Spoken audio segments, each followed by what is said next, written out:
ISIS may be shrinking in social media country even as it shrinks in the Levant. NATO will increase cyber cooperation. A newly described malware dropper is tailored to work against European energy companies. Patient records are breached in the US, and medical devices become increasingly attractive to hackers. There's a decryptor out for Jigsaw ransomware, but not for the newly introduced Alpha or Ranscam, and Ranscam doesn't even bother to decrypt in the first place. Google and Niantic deal with Pokemon Go security issues, and don't enter some stranger's home, even if you see Reshiram EX on their sofa.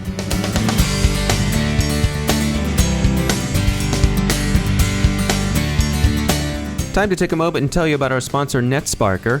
Are your security teams dealing with hundreds of vulnerability scan results? NetSparker not only automates scanning, but it verifies the exploits it finds too. Reduce alert fatigue and improve security with NetSparker. Not only will your protection improve, but your costs will drop, and that's a good deal in anybody's book. NetSparker's automated approach to web application scanning lets your security team concentrate on the things best left to the human beings.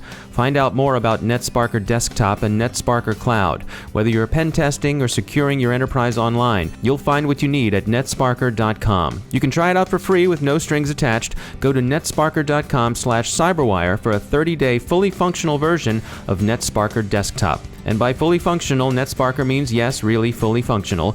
Scan those websites with no obligation. Check it out at netsparker.com/cyberwire, and we thank NetSparker for sponsoring the CyberWire.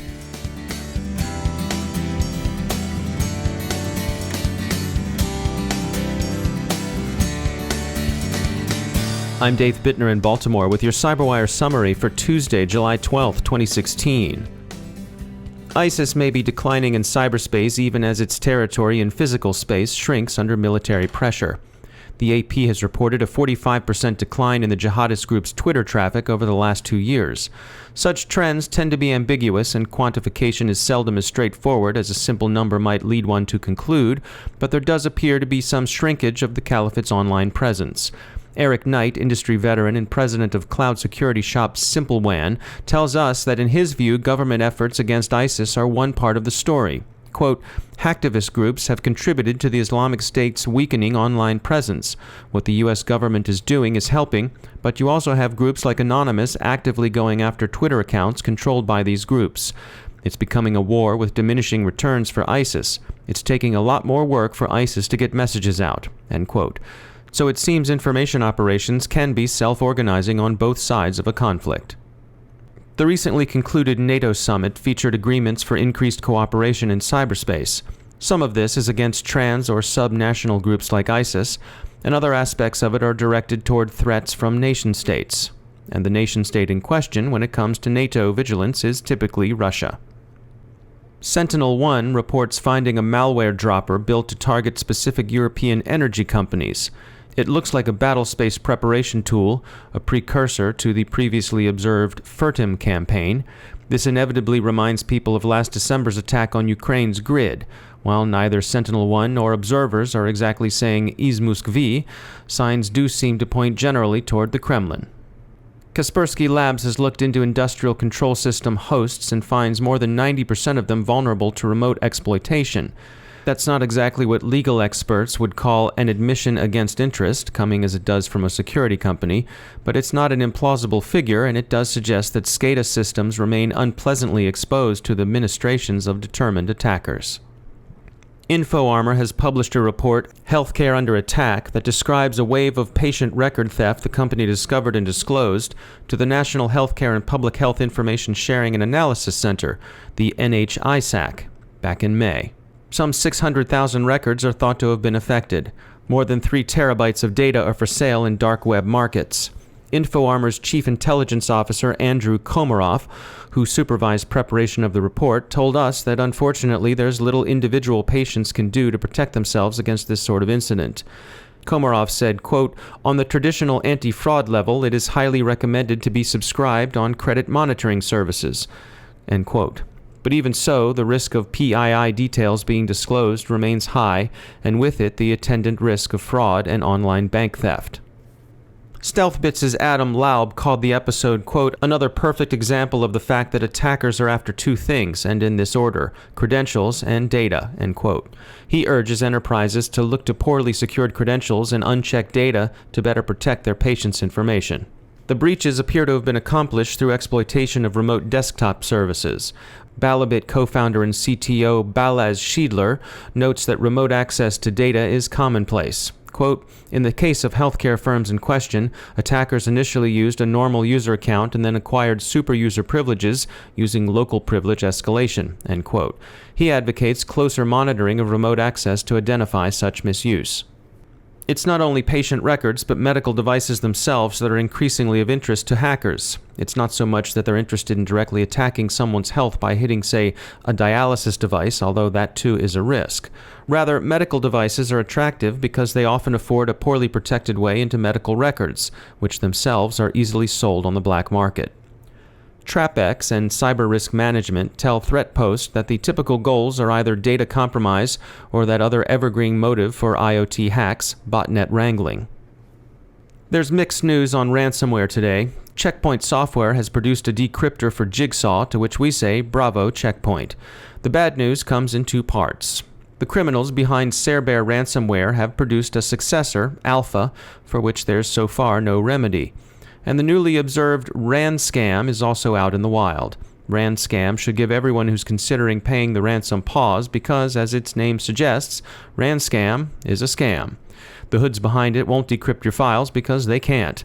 They were too lazy to write code that would have encrypted the data in the first place. Instead, RanScam simply deletes your files upon infection. It's just telling you they've been encrypted. So save your Bitcoin and do remember to regularly and securely back up your files. Another word of advice coming in from multiple sources, use Pokemon Go with caution. Google and Niantic being, of course, Pokemon's corporate parent, are working on a fix to a problem arising for many users of the wildly popular game. Demand has outstripped Niantic's ability to sign on new trainers, so many of you are using your Google account to get into the game. But if you do that, you're giving the game full access to your Google account. That's a lot of permissions, more than are needed and more than you should prudently give. Think. Do you want Jesse to be able to read your Gmail, delete stuff from your Google Drive? Do you want everyone to know exactly where you are, even Meowth? Finally, Pokemon trainers, take a good look around you as you pursue the Pokemon in augmented reality. Some map glitches are directing people to places better left unvisited. So even if you see Charmander and Reshiram EX in some random stranger's living room 4 blocks away, don't go there. That's the kind of thing Team Rocket would do. Time to take a moment to tell you about our sponsor, E8 Security, putting your data together with E8's analytics for security that can handle the unknown unknowns. Consider what might warn you off to malware on your system. Listening or running programs on a rare or never-seen-before open port is one of them. It's easy to say that, but could you say what counted as rare or never seen before? Or would that information jump out at you as you reviewed logs? If you had time to review your logs, and by the time the logs reached you, the news would be old. But E8's analytical tools recognize and flag that threat at once, enabling you to detect, hunt, and respond. Get their free white paper at e8security.com/DHR and get started. E8 Security, your trusted partner. We thank E8 for sponsoring the CyberWire.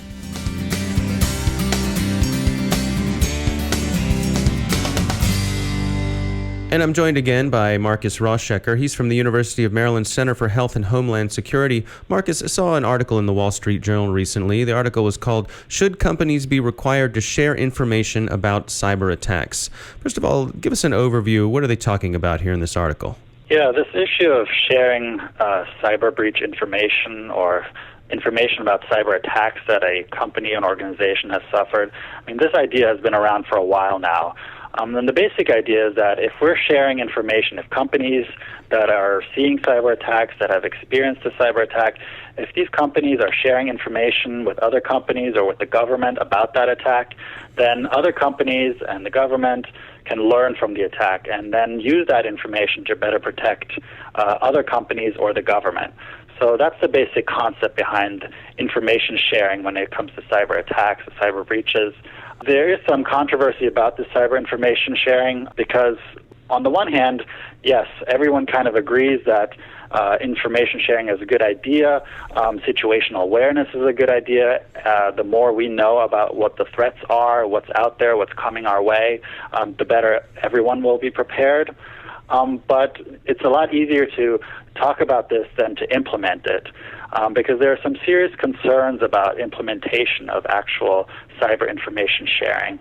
And we've seen that when Congress has been trying to pass cyber and security information sharing legislation. It took them a while to actually pass a law that creates a framework for sharing this kind of information. Privacy groups and civil liberties groups were very much opposed to cybersecurity information sharing legislation because they argued that personally identifiable information could be shared. Government could get information about individuals without actually going through the proper warrant procedures or other privacy protections that are out there. Back in December, Congress passed the Cybersecurity Act. What was that designed to cover? This creates a voluntary framework for companies and other organizations to share information with each other or with government, and also thereby gain some liability protections for sharing that information. It's really supposed to encourage this information sharing and information sharing on the technical aspects of the breaches, so that other organizations and government can really learn about what the threats are that are out there, and then in real time be able to protect others from the same threat. It's important to note, though, that this is a voluntary framework. No company is being compelled to actually share this information, and companies can choose not to share information if they don't want to.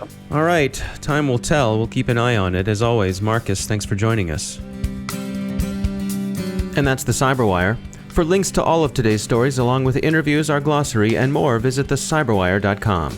If you enjoy our daily look at cybersecurity news, we hope you'll help spread the word by telling your friends and coworkers about our show or leaving a review on iTunes. And thanks to all of our sponsors who make the CyberWire possible.